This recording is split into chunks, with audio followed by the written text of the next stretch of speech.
ते आहे काय नक्की? जागतिक वेध अनुभवांचा असं नाव आहे. किती छान ना समर्पक नाव. खरं म्हणजे कोरोनाने सुद्धा तसा जागतिक वेधच घेतला आणि आता कोरोनाच्या निमित्ताने सांगली मीडिया कम्युनिकेशन अनुभवांचा जागतिक वेध घेत आहे. छान.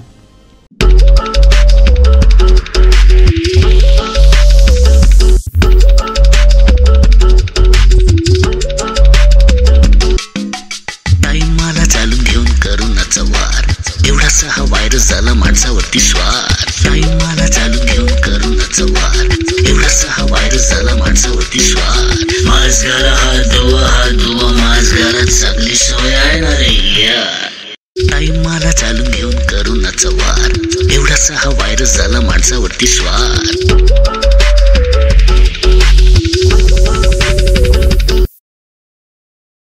नमस्कार. सांगली मीडिया कम्युनिकेशनच्या या आगळ्या वेगळ्या प्रोजेक्टमध्ये आपण सर्वजण प्रेक्षक म्हणून, श्रोते म्हणून सहभागी होता. सगळ्यांचं मनपूर्वक खूप खूप स्वागत. सांगलीतून केला जाणारा हा प्रोजेक्ट हा एवढ्याचसाठी आहे की कोविड-19 हे जे संकट आलंय त्याला संकट न समजता त्याच्याशी दोन हात करण्यासाठी म्हणून आपली मानसिकता आपण कशी मस्त बनवायला हवी आणि त्यावर मात करायला हवी, यासाठी आपण सगळे मिळून हा प्रयत्न करतो. तेव्हा हे सगळे व्हिडिओज जरूर शेअर करा. आणखीन स्वतःही तुम्ही पहा आणि त्यातून पॉझिटिव्ह एनर्जी घ्या आणि मस्तपैकी आपल्या सगळ्यांच्या एकत्रीकरणाच्या ताकदीनं, सामर्थ्यानं आपण या कोविड-19 वर मात करून टाकूया. चला तर मग पाहायचे व्हिडिओज. हे आहेत मंदार गोरी. हे सिंगापूरमध्ये असतात. यांनी डबल मास्टर्स केलेलं आहे आणि आत्ता सध्या अवॅक टेक्नॉलॉजीजमध्ये ते कमर्शियल डायरेक्टर आहेत. बघूया ते काय म्हणतात.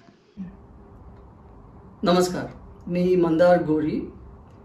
गेले 15 वर्ष मी मेडिकल डिव्हायसेस इंडस्ट्रीमध्ये काम करतो आहे आणि सध्या मी एका सिंगापूर बेस्ड स्टार्टअपमध्ये आहे जिथे आम्ही जगातलं पहिलं वेरेबल आर्टिफिशियल किडनी म्हणजे वेरेबल डायलिसिसचं मशीन तयार करत आहोत.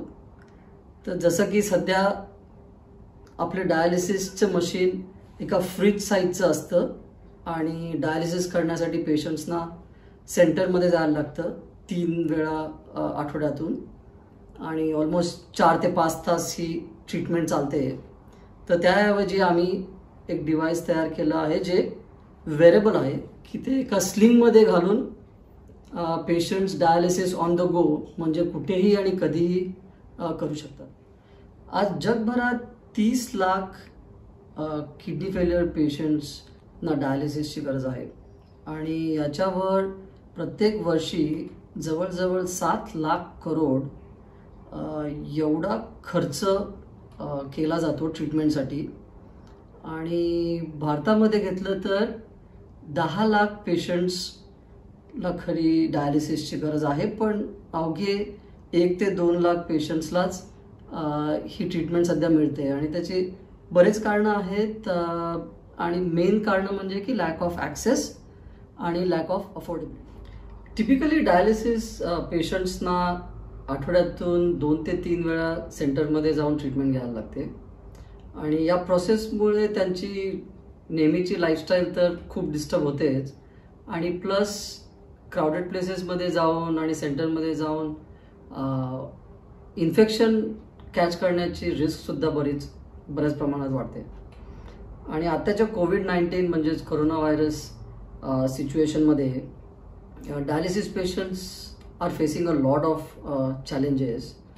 एक तर त्यांची इन्फेक्शन इम्युनिटी ऑलरेडी कमी झालेली असते, वीक झालेली असते आणि त्यात जर ते एक्सपोज झाले अशा व्हायरस सिच्युएशनमध्ये तर त्यांना फार इझिली इन्फेक्शन कॅच होऊ शकतं.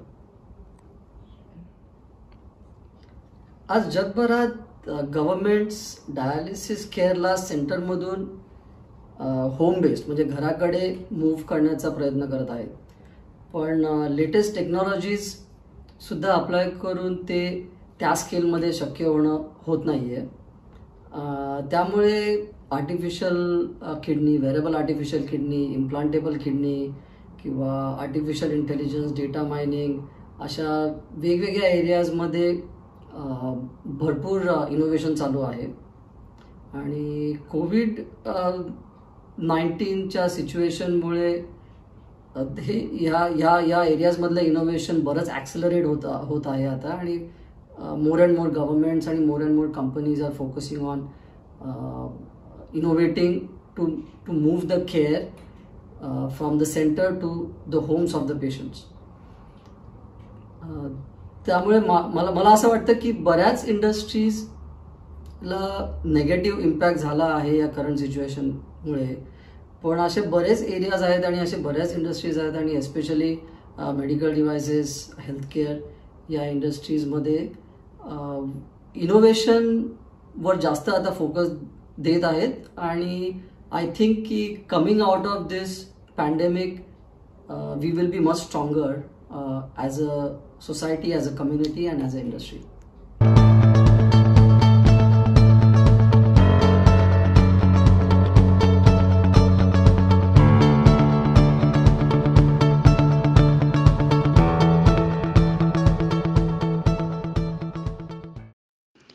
हे आहेत निनाद कुलकर्णी. हे मूळचे मिरजेचे, पण आत्ता ते कॅनडामध्ये असतात.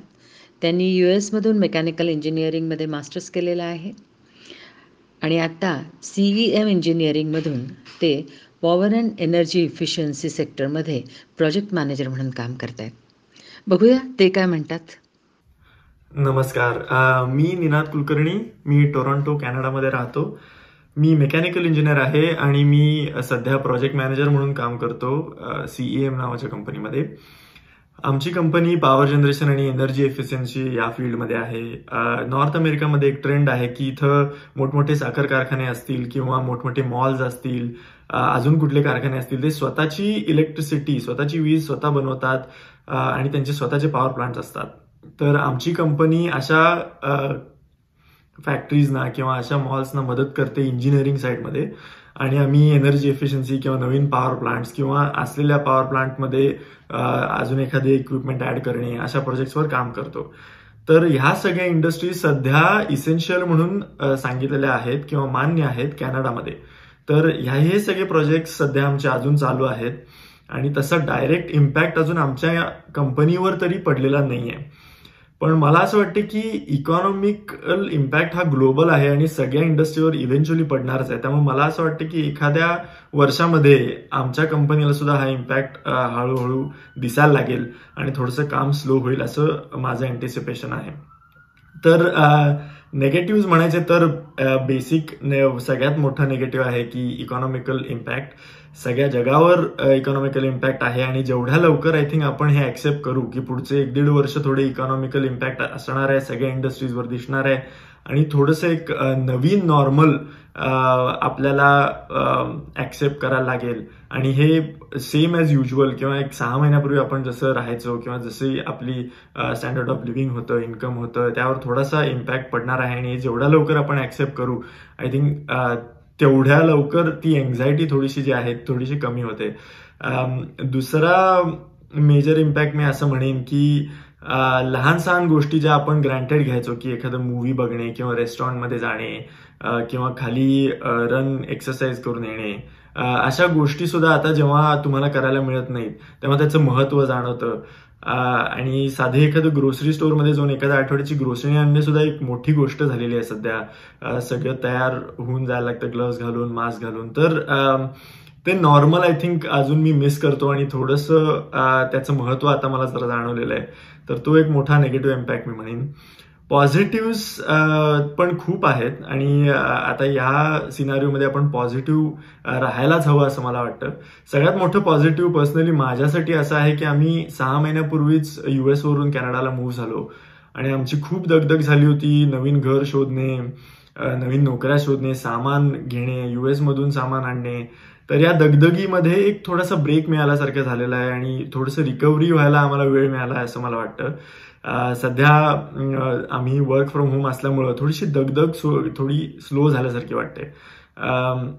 दुसरं पॉझिटिव्ह असं आहे की मी अशा कित्येक मित्रांशी माझ्या बोललो ज्यांच्याशी मी 10 वर्षात ज्यांना मी भेटलो सुद्धा नव्हतो, तरी खूप चांगली संधी आहे असं मला वाटतं की जुन्या मित्रांबरोबर तुम्ही कनेक्ट होऊ शकता. आणि आता आम्ही 2 आठवड्यातून एकदा तरी बोलायचा प्रयत्न करतो किंवा सगळे अवेलेबल असतात. त्यामुळं वेगवेगळ्या देशात माझे मित्र आहेत आणि सगळ्यांबरोबर मी कनेक्ट होऊ शकतो आणि त्यांना सुद्धा वेळ आहे, मला सुद्धा वेळ आहे. त्यामुळं ही खूप चांगली संधी आहे आणि खूप मला त्यातून त्याचा फायदा घेता आला आणि खूप मित्रांशी कनेक्ट होता आलं. तिसरं पॉझिटिव्ह मी असं बघतो की इंडस्ट्रीमध्ये एक थोडासा वर्क कल्चरमध्ये थोडासा एक चेंज होतोय असं मला वाटतंय. म्हणजे आता वर्क फ्रॉम होम हे एक नवीन नॉर्मल होईल असं माझा अंदाज आहे. कारण की माझ्या कंपनीमध्ये तरी सध्या मी प्रोजेक्ट मॅनेजर रोलमध्ये असल्यामुळे आमचं डिपार्टमेंट वर्क फ्रॉम होमच करेल या वर्षापर्यंत, या वर्षाच्या शेवटापर्यंत असं मला वाटतंय. माझा डिपार्टमेंट मॅनेजर जो आहे तो सुद्धा खूप पॉझिटिव्ह रिस्पॉन्सेस देतो वर्क फ्रॉम होम कल्चरसाठी आणि एफिशियन्सी जी आम्ही मेंटेन ठेवली आहे कामामध्ये ती सुद्धा वाढत चालली आहे जसजसं आम्ही फॅमिलिअराइज होतोय वर्क फ्रॉम होम कल्चरला. तर आय थिंक एक नवीन टाईपचं वर्क कल्चर हे आपल्याला पुढच्या काही महिन्यात आणि पुढच्या वर्षात बघायला मिळेल आणि ते एक नवीन नॉर्मल होईल आणि तो एक पॉझिटिव्ह चेंज आहे असं मला वाटतं. कारण की आपला खूप वेळ जातो ट्रॅव्हलिंगमध्ये, खूप कंपनीचा पैसा खर्च होतो ट्रॅव्हल एक्सपेन्सेसमध्ये किंवा ऑफिस एक्सपेन्सेसमध्ये, ऑफिस स्पेस घेण्यामध्ये. तर ते सगळे एक्सपेन्सेस कमी करता येतील आणि आपल्याला फॅमिली बरोबर जास्त टाइम स्पेंड करता येईल. त्यामुळे हा एक चांगला पॉझिटिव्ह चेंज होईल असं मला वाटतं. आमच्या इंडस्ट्रीमध्ये पॉझिटिव्ह आणि निगेटिव्ह चेंजेस दोन्ही होणार आहेत. पण आता यावेळेस personally me as a professional इंडस्ट्रीमध्ये पॉझिटिव्ह चेंजेस कसे होतील पुढच्या वर्षात यावर जास्त फोकस ठेवतोय आणि त्यासाठी स्वतःला कसं प्रिपेअर करायचं ह्यावर फोकस देतोय. निगेटिव्ह तर आहेतच आणि ते सगळ्यांना युनिव्हर्सली फेस करायला लागतील आपल्याला. त्यामुळे जेवढं आपण जास्त पॉझिटिव्हकडं फोकस करू आणि जेवढी तयारी दाखवू तेवढं आय थिंक आपलं मानसिक संतुलन चांगलं राहील असं माझं मत आहे.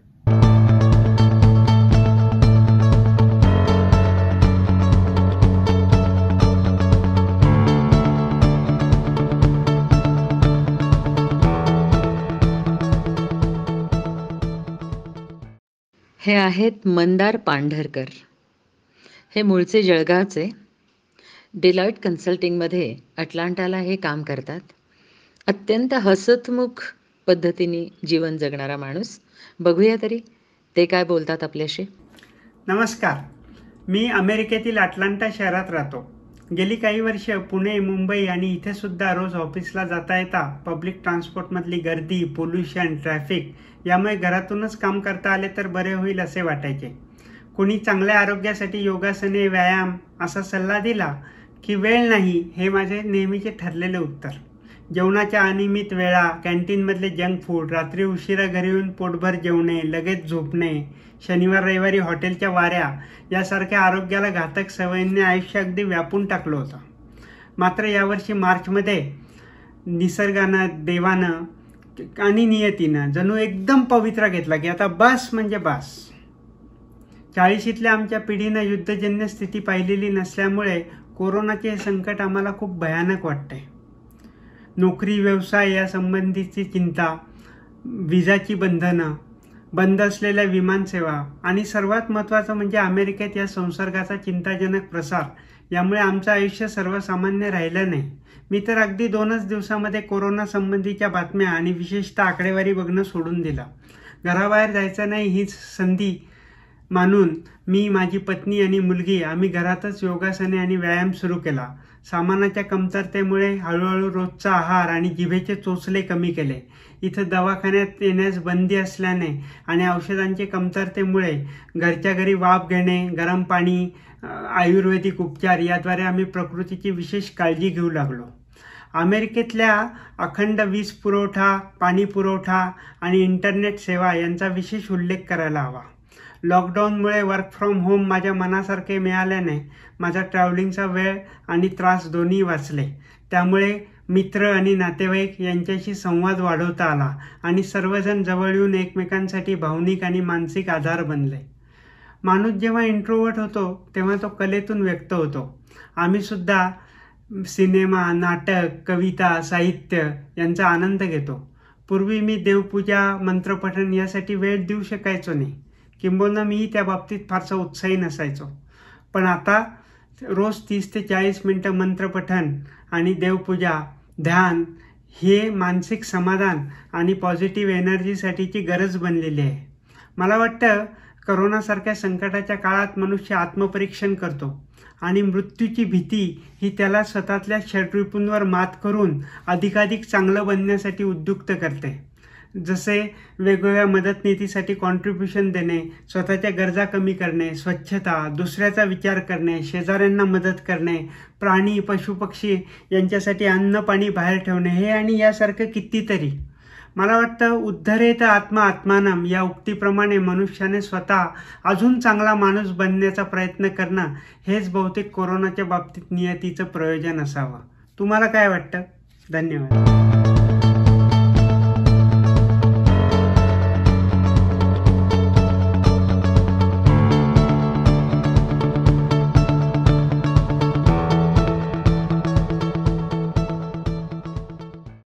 ही आपली छोटीशी मैत्रीण आहे Swara Pandharkar.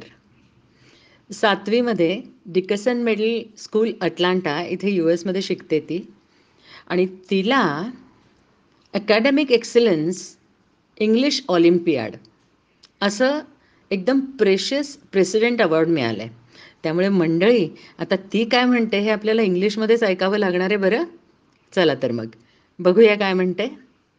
Hello all you beautiful people, this is Swara. I'm an average middle schooler from the United States of America, state of Georgia and the city of Atlanta.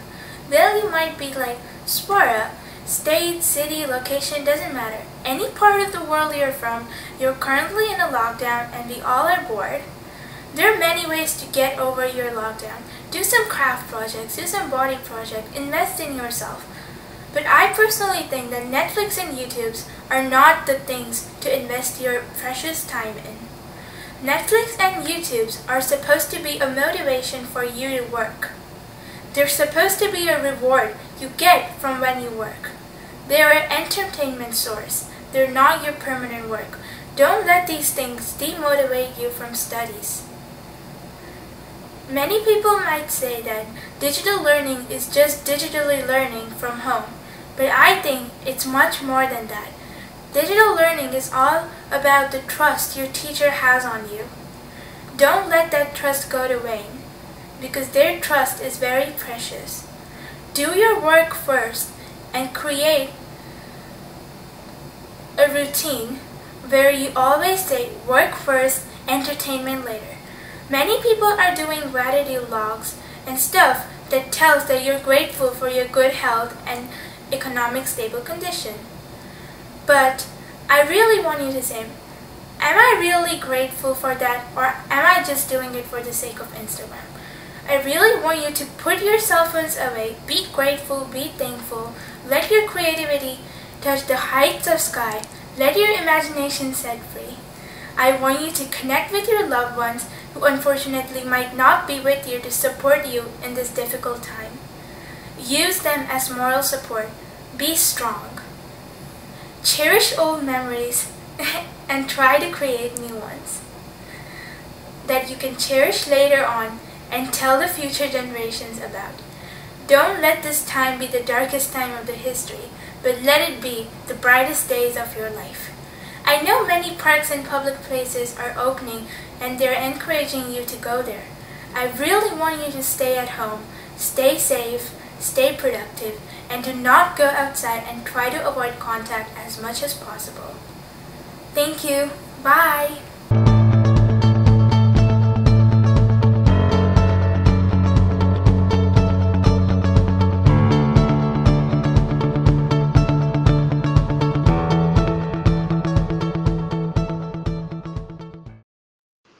या आहेत निकिता खडकबाण. ह्या उत्तम होममेकर तर आहेतच, पण ह्या फार उच्च प्रतीच्या कलाकार आहेत. कलेचा कुठलाही प्रकार त्या अत्यंत उत्तम रीतीने सादर करतात. त्यामुळे त्यांची मानसिकता सुद्धा तशीच अलवार आहे. बघूया त्या काय म्हणतात. नमस्कार, मी सौ निकिता खडकबाण. कोविड-19मुळे झालेला लॉकडाऊन हा नक्कीच आयुष्यभर लक्षात राहणारा अनुभव आहे. मोदीजींनी जनता कर्फ्यूचं आवाहन केलं आणि आयुष्यात कधी नव्हे ती मुंबईला स्तब्ध झालेलं पाहिलं. अप्रतिम वाटली मुंबई, खूप सुंदर. पण ती वादळापूर्वीची शांतता होती असं कुठेतरी मनात नक्की वाटत होतं. आणि तेच झालं. लॉकडाऊन सुरू झालं, सगळं बंद झालं. दिवस रात्र सतत कोरोनाच्या मन सुन्न करणाऱ्या बातम्या येऊ लागल्या. मृत्यूचे आकडे वाढत होते. भीतीचं वातावरण होतं. गोरगरिबांचे, मजुरांचे होणारे हाल पाहून मन पिळवटून निघायचं, बेचैन व्हायचं. हे असंच वर्षभर तरी चालू राहील असं वाटू लागलं. एकीकडे लॉकडाऊन 1, 2, 3, लॉकडाऊन 4 असं वाढतच आहे. पण ह्या दरम्यान मुलांकडूनही खूप शिकायला मिळतं. रोज 6-7 तास शाळेत जाणारी आणि 1.5-2 तास बाहेर खेळणारी मुलं अचानक घरी बसल्यावरही चिडचिड नाही करत, बाहेर पडायचा हट्ट नाही करत, किती पॉझिटिव्हली घेतात. त्यांनाही या परिस्थितीचं गांभीर्य आहे. घरातील कामं वाटून घ्यायची म्हणजे प्रत्येकाला आपली स्पेस मिळते. आणि हीच तर संधी आहे, हा पॉज आहे पुढच्या पिढीला सक्षम बनवण्याचा. आपण त्यांच्या पंखात बळ देऊया, ते नक्कीच उंच भरारी घेतील. आपण प्रत्येकजण आपल्या वैयक्तिक आयुष्यात संघर्ष करतच पुढे जातो. आता हाच आयुष्याचा जगण्याचा संघर्ष आपण सगळे एकजुटीने घरात राहून करायचा आहे. कोरोना पॉझिटिव्ह न होता आपलं थिंकिंग पॉझिटिव्ह करूया. ठरवा तर मग काय काय करायचं. सतत कोरोनाच्या बातम्या बघणं बंद करायचं. सकाळी उठल्यावर आरशासमोर उभं राहून स्वतःला एक गोड स्माईल द्यायचं. देवाचे आभार मानायचे एक नवीन दिवस दिल्याबद्दल. नामस्मरण करायचं, त्याने ताकद वाढते, मानसिक ताकद वाढते. नियमित व्यायाम आणि मेडिटेशन करून शारीरिक आणि मानसिक आरोग्य उत्तम ठेवायचं. Remember, survival of the fittest rule. प्रत्येकाने आपली कला जोपासायची, मनमोकळ्या गप्पा मारायच्या. कोरोना नंतरही सोशल डिस्टन्सिंग आणि हायजीन पाळायचं आणि माणुसकी जपायची. कोरोना नंतरचं जग खूप सुंदर असेल, कारण आत्ता कुठे आपण निसर्गाला बहरायला वेळ दिलाय. प्रकृति तेरा रूठना भी ज़रूरी था, इंसान का घमंड टूटना भी ज़रूरी था. हर कोई खुद को खुदा समझ बैठा था, ये शक दूर होना भी ज़रूरी था. निराश मत होना, कमज़ोर तेरा वक्त है, तू नहीं. दिन बुरे है, जिंदगी नहीं.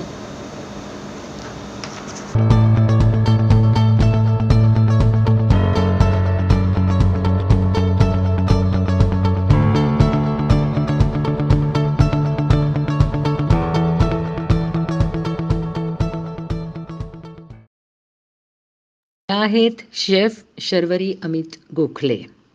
यांनी फ्रान्समधून बेकरीमध्ये मास्टर्स केलं आहे आणि शल्लीज होम बेक्ड गुडीज असं यांचं स्वतःचं प्रोडक्शन हाऊस आहे. अत्यंत उत्तम अशा cakes and pastries and everything concern bakeries या बनवतात. बघूया त्यांचं काय मत आहे. हॅलो एव्हरीवन, मी शर्वरी गोखले. मी पुण्यात राहते आणि by profession me pastry chef आहे. सो मी सध्या गेली 3 वर्ष पुण्यात स्वतःचा बिझनेस करते आहे, शल्लीज या ब्रँड नेम खाली. It's a home setup of baked products. तर मी वेगवेगळ्या प्रोडक्ट्सची रेंज लोकांना डिस्ट्रीब्यूट करते, मग एक्झिबिशन्स धरते. आणि आत्ता मे महिन्यात मला माझं PYC क्लब जे आहे पुण्यात त्याचं एक्झिबिशन खूप मिस होत आहे, कारण आंबा हा आपल्याकडे खूप प्रॉमिनंटली आत्ता आपण खातो. तर आंब्याची भरपूर एक साधारण 7-8 प्रोडक्ट्सची रेंज मी त्या एक्झिबिशनमध्ये इंट्रोड्यूस करते, जे मेच्या पहिल्या आठवड्यात होतं तिथे. त्यामुळे मग मला छान रिस्पॉन्स मिळतो दरवर्षी. आणि आत्ता माझे खूपसे क्लायंट्स मला मेसेज टाकतात किंवा फोन करतात आणि विचारतात की तू कधी करणार आहेस ते डेझर्ट, आम्हाला पाहिजे आहे ते. पण आत्ता मी करून तर ठेवू शकते आहे, पण डिलिव्हरीचा खूप मोठा प्रॉब्लेम होतो आहे, कारण डिलिव्हरी कंपनी ज्यांच्याबरोबर माझा टायअप आहे ते सगळं बंद आहे सध्या लॉकडाऊनमुळे. तर जे काय मला देता येत आहे लोकांना इथल्या जवळच्या रेडियसमध्ये जे येऊन पिकअप करू शकत आहेत माझ्या गेटवरनं, त्यांना मी ऑफकोर्स सप्लाय करते आहे. आत्ता सध्या मी ब्रेड्सची खूप व्हरायटी करते आहे, कारण सगळ्यांच्या घरी लहान मुलांनी जवळजवळ 1-1.5 महिना काहीच खाल्लं नव्हतं बाहेरचं. प्रत्येकजण पोळी भाजी किंवा काहीतरी घरातलंच करून कंटाळले आहेत आता. घरचं पण काम खूप पडतं आहे सध्या, त्यामुळे प्रत्येकजणाच्या घरातनं आता डिमांड्स येत आहेत, पिझ्झा बेस करून दे, बर्गरचे बन्स करून दे, किंवा मग पावभाजीसाठी नुसते पाव, किंवा मग तू बिस्किटं करतेस का, मग तू नाचणीची बिस्किटं करतेस का, असे खूप सारे वेगवेगळे इन्क्वायरीज येत आहेत.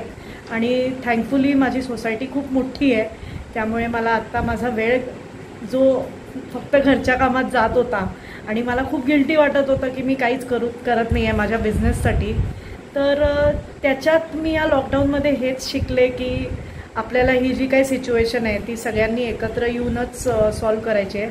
कारण गोष्टी खूप लिमिटेड मिळत आहेत आणि माझा सप्लायर जो आहे पुण्यातला त्याचा पण दुकान जवळजवळ 1-1.5 महिना बंद होतं. त्यानंतर जेव्हा त्यांना मला मेसेज टाकला की त्याचं शॉप आता रिओपन झालं आहे, तर सर्वात प्रथम मी त्याला एक मोठी लिस्ट पाठवली आणि त्याला म्हटलं की हे माझ्याकडे पोचव, काहीही कर पण हे माझ्याकडे पोचव.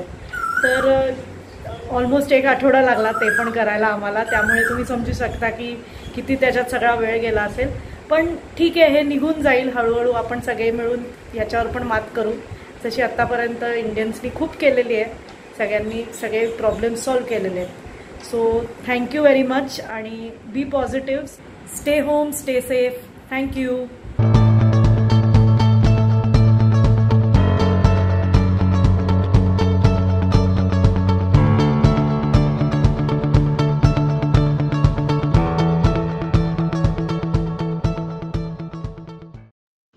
या आहेत लता विंझे.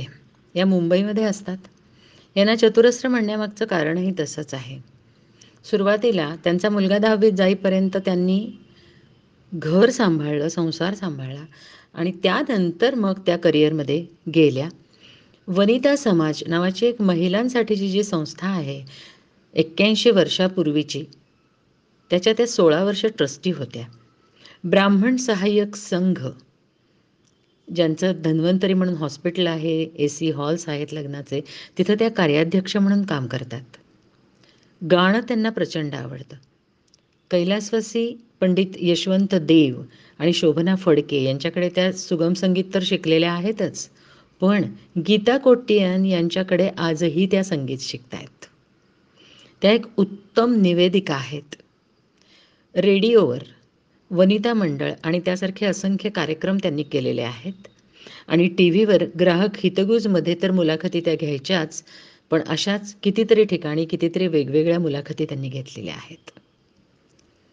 पण त्या इतक्या साध्या आहेत की मला अशी खात्री आहे की त्यांच्या व्हिडिओमधून आपल्याला खूप काही छान सिंपल असं मिळेल. खूप साधं बोलतील पण छान बोलतील. ऐकायचं? बघूया. नमस्कार. सध्या आपण सगळे घरामध्ये बंदिस्त आहोत लॉकडाऊनमुळे. ह्या करोनाबद्दल आपण खूप ऐकलेलं आहे, खूप वाचलेलं आहे, बातम्या आपण ऐकतोय. पण खरं तर ज्याची टेस्ट पॉझिटिव्ह आली आहे त्यांना सुद्धा घाबरण्याचं काही कारण नाही. अशी 2 उदाहरणं मी तुम्हाला सांगणार आहे. आमच्या ओळखीची एक फॅमिली होती, म्हणजे आहे, आणि ते सगळेजण पॉझिटिव्ह निघाले होते, पण ते सगळेजण बरे होऊन आता घरी आलेले आहेत आणि आता ते घरीच त्यांना 14 दिवस राहायला सांगितलेलं आहे. पण त्यांचे जे वडील होते त्याच्यातले वृद्ध माणूस जो होता तो भयंकर पॅनिक झालेला होता. हे असंच होतं, म्हणजे तुम्ही तुमची मानसिकता ढळू दिली नाहीत तर तुम्हाला त्याचा फार धोका कमी असतो. जास्ती औषधं वगैरे पण तुम्हाला घ्यायला लागत नाहीत. तुम्ही स्वतःवरती विश्वास ठेवायचा आणि जे काय आपली सुरक्षितता आहे ती आपण पाळायची.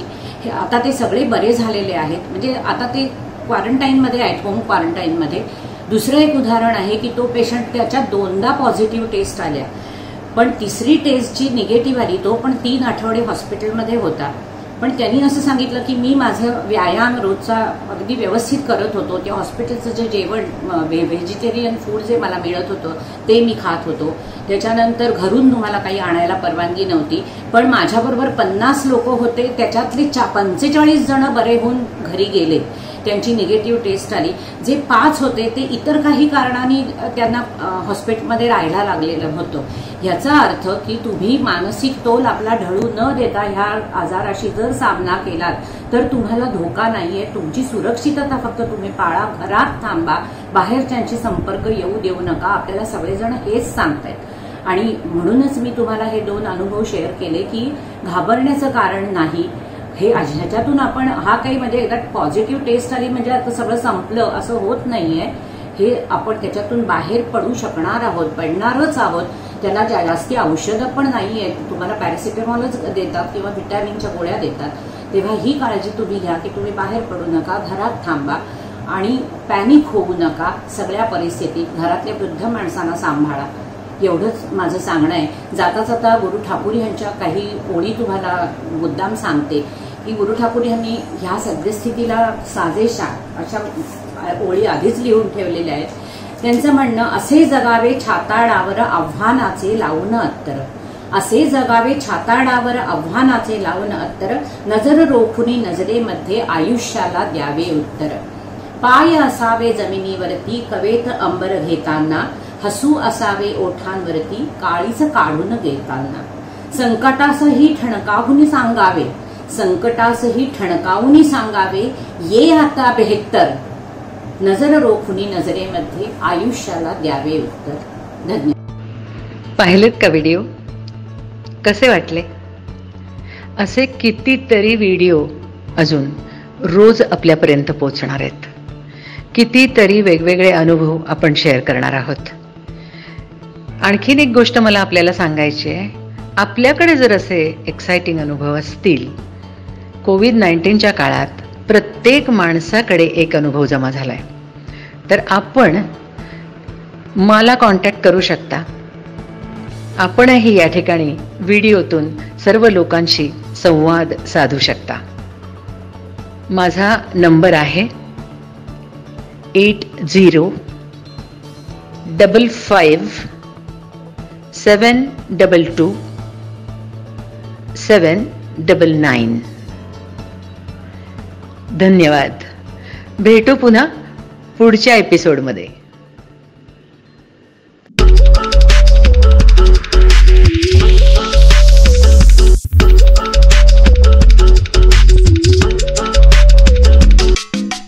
टाइमाला चालून घेऊन करोनाचा वार, एवढासा हा व्हायरस झाला माणसावरती स्वार. टाइमाला चालून घेऊन करोनाचा वार, एवढासा हा व्हायरस झाला माणसावरती स्वार. मास्क घाला, हात धुवा, मास्क घाला, चांगली सवय आहे ना रे यार. टाइमाला चालून घेऊन करोनाचा वार, एवढासा हा व्हायरस झाला माणसावरती स्वार.